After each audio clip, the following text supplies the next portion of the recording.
all, said the Khan family looked like amazing people in that interview, which for whatever reason never wants to get reported.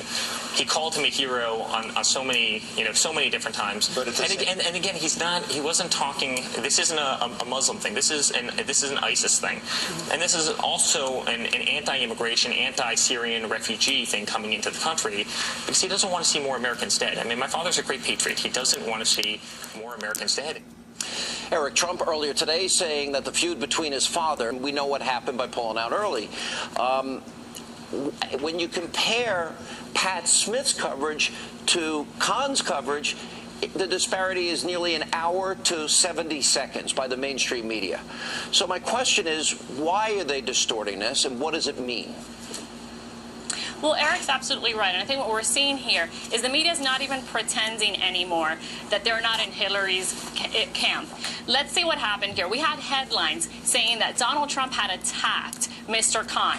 And the truth is, not only did Donald Trump not attack Mr. Khan, he praised him. He said this was a nice man who seemed like a nice man. The attacking came from Mr. Khan, who viciously, heinously, for no reason said, and I quote, that Donald Trump had sacrificed nothing.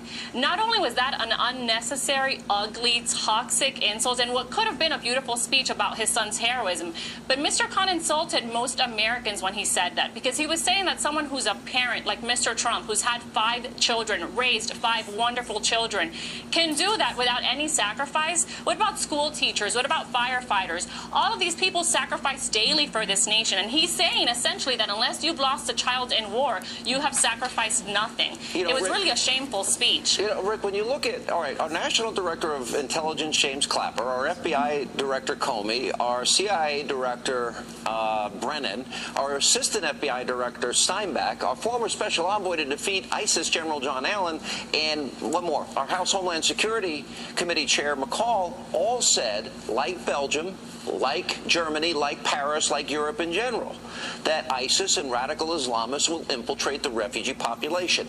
That's where his policy is coming from, until we can vet them and make sure Americans are safe. He wasn't talking about the Khan family. He wasn't talking in any pejorative way about anybody. He's talking about keeping Americans safe. Why does the media take it to that level? These are a bunch of young reporters who are really easily manipulated. And when you look at these reporters who are just retweeting and repeating and reposting stuff on Facebook, no one is really taking the time to look at the evidence. They're looking at their colleagues, they're looking at their Twitter followers, and they're just repeating this line. It's groupthink, and it's a very young reporter thing to do. But it's not just groupthink. It's also, CNN and NBC and ABC and CBS. I mean, the disproportionate coverage, especially when you compare it to Pat Smith, it's daunting. Yeah, it is daunting. Look, we're on the 5th day of this, or 6th day, talking about Trump's comments. The New York Times puts on their front page, and a front page above the fold, how other politicians are reacting to the Donald Trump statement. And meanwhile,